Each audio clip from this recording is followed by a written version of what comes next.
Hey guys, I thought I'd do a little short about the 690 in Portugal. So here she is. We're out on another day. It's Friday. Hit the trails this morning about 9 a.m. and it's just before midday now. So already been at it like 3 hours. Visiting historical sites today,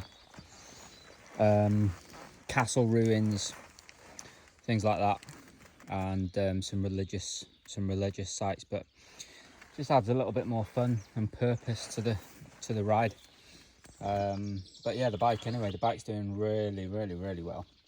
The only thing that's letting me down, I think, on long days, because sometimes doing like 150 kilometers, 170 kilometers, is the front suspension. Front suspensions, I mean, I just think that obviously they put standard suspension on it, which is fine, but if you were going to go all out on this bike and spend a lot of time on it, as I've done 17 days riding back to back now, and fatigue plays a part after a few hours, and I do feel as though the front suspension lets that down a bit, but I don't know, I might just be picky, it's just my opinion, but yeah, but mechanically the bike's, I mean, faultless. I mean, it's a fairly new bike anyway. It's got less than 2,000 miles on it, but so far there are no mechanical issues whatsoever. Done a few mods, side stand switch, because that's one thing that definitely goes wrong. Oberon clutch slave, that's another one. I've had one of these bikes before, so for me it was just doing the little things that do prove to have like inherent faults, if you like. Done a few of my own little modifications, well, extras should we say. So I've put some extra sockets on here, which has been very handy on this trip. A little bit more wind protection, that's proved to be good. This Krieger bag, by the way, if anybody's thinking about getting one, just get one, because it's amazing. Even though the weather's been amazing in Portugal, we've had some intermittent rain, and oh my god, the other day, even though there wasn't much rain forecast, the amount of rain that we had in a short time, I was absolutely soaked through, driving through the bush and things like that as well, like that yellow shit, on overcrowded trails. I was absolutely soaking wet, but the gear has held up. These Giant Loop saddlebags, it's like a cheaper alternative, and that's no disrespect for Giant Loop, but cheaper alternative to the Moscow Moto, because the Moscow Moto bags are great. I've got some of them on another lightweight bike. The rackless Moscow Moto bags are awesome, but these Giant Loop bags are also really good. Improved over the old design. The material's more flexible, more pliable, and it doesn't crack. Like the other stuff was a little bit like a weird fabric. It was like a leathery stuff, and it used to crack after a time, but this stuff is really good. Ultra durable, super reliable, kept everything dry. If I was going to keep this bike long term, which I'm not, because I'm going to chop it in very soon, but the exhaust would go straight away, because that exhaust is just ridiculous. It runs piping hot. I've already burnt myself twice, and just getting things out my getting things out my saddlebags. Just literally scolded myself just by accidentally touching the damn thing. Quick shifter is working good. At first, I didn't really like this quick shifter. It's shit when you're going slow. Put it that way. It likes to, as the name implies, quick shifter, but it works best when you're giving it some. No good when you're plodding along, no good on technical shit. You may as well just use your clutch when you're going slow. This is a cow of a beast of a bike, right? But once you get your head around riding it, it's actually really good. You just got to learn to learn to keep those revs up and just have some faith and momentum in the way that you ride, and it becomes second nature. It's awesome. It's been really good on this bike, and I've not held back on any of the trails that I've done just because I'm riding a bigger bike. I've done some really gnarly local enduro scene routes that the local Portuguese lads are riding here, and this bike has been amazing, absolutely amazing. These tires, let's just spend a minute or so. Moto's Desert HT suits this bike, oh my god. These were new tires when I put them on, and I've literally, I kid you not, I've done 17 days back to back riding on mixed terrain, and the shortest ride I've done is still been more than 100 kilometers.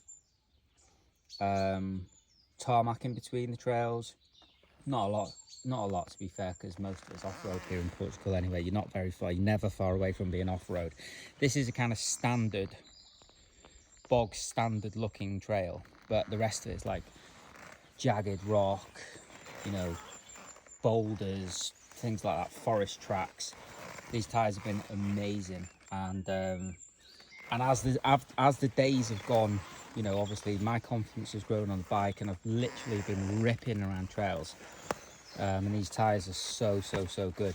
Just put a cheap ass spare tire on that I had in the garage, just put a Maxxis bog standard tire on the front, but it's actually held up really well, to be fair. So it's actually quite a good combination. The tyre that I wanted for the front was out of stock, so I just thought, you know, fuck it, I'll just use what I've got. So that went on, but it's actually been a really good tyre, to be fair. Crash protection, I went Adventure spec, priced well, cheaper than OEM, competitive against most. Adventure spec bash plate, all good. Adventure spec heel guards, worked perfect. No protection on the rear caliper. Should have done that really, but it hasn't been a problem. Touch wood, for God's sake. Hopefully that's not going to prove to be a problem now, but Jesus Christ. Again, if the bike was going to be a keeper, I'd be putting caliper protection on that. And that's about it really. There's not really, I haven't really done much. Obviously got wraparound hand guards, got the mirror, got a quad lock on there, and some heated grips, which that was nice in the rain actually the other day, but that's more for the trails back in Wales. But yeah, the 690, it's been good. Went over it with a fine tooth comb before coming out, and I've only had to do minimal maintenance out here. But it proved to do all of the pre-check maintenance before coming, because it really has been a set and forget. So there we go. The 690. This is a 2023 Enduro R, and if anybody's thinking about buying one, don't hesitate, but learn to ride it, bear with it, because it does feel a little bit like, you know, riding a horse when you first jump on the thing, especially if you're used to riding an enduro bike or a smaller bike, and this is like a a step up for you, or if you're moving from a bigger adventure bike down to something like this, it's going to be a big change. It's a single cylinder thumper, isn't it? But do you know what, it works really well, especially out here in Portugal. It's been really good. I'd actually say it's a really good fit for purpose bike for the trails out here. You know, you got the long distance of the bigger fuel tank and stuff like that. I've not once had to worry about fuel. I carry extra fuel just in case, but I always max out my fuel before setting out for the day and take 2 litres with me, and it's never been a problem. I don't have to worry about it. So that's been really good. But yeah, if anybody wants to ask any questions, feel free to comment. and I'll always try my best to answer questions.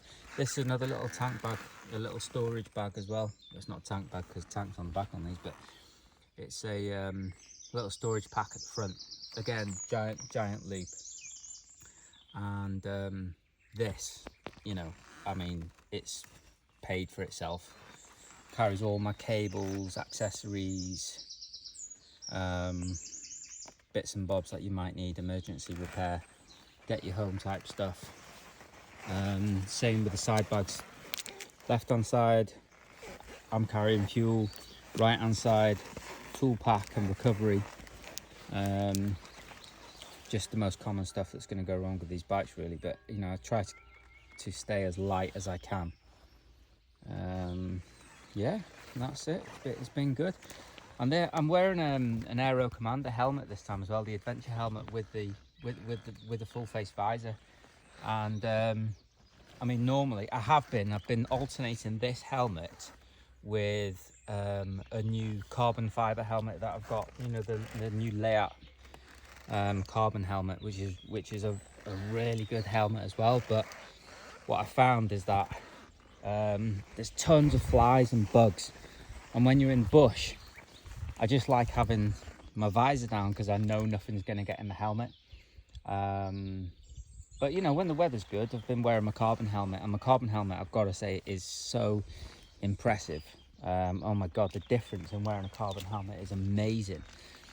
But this is not healthy helmet anyway, so that's another good product actually, this Aero Commander. If anybody's thinking about getting a adventure helmet, this is cheap and cheerful.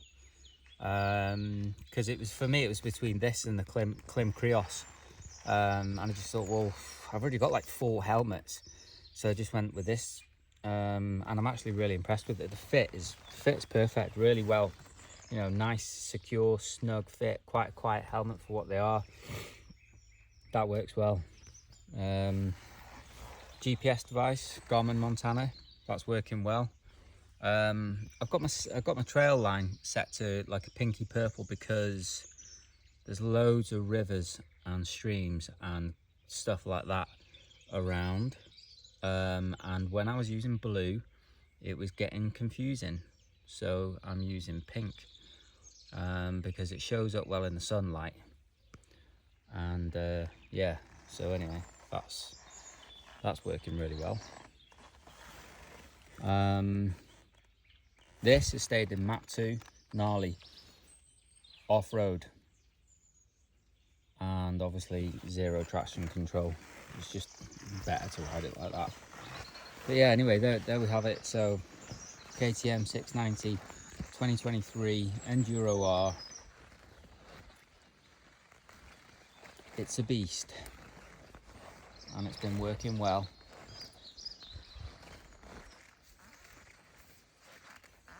Also, the foot pegs make a nice can holder. There we go. Over and out. See you on the trails.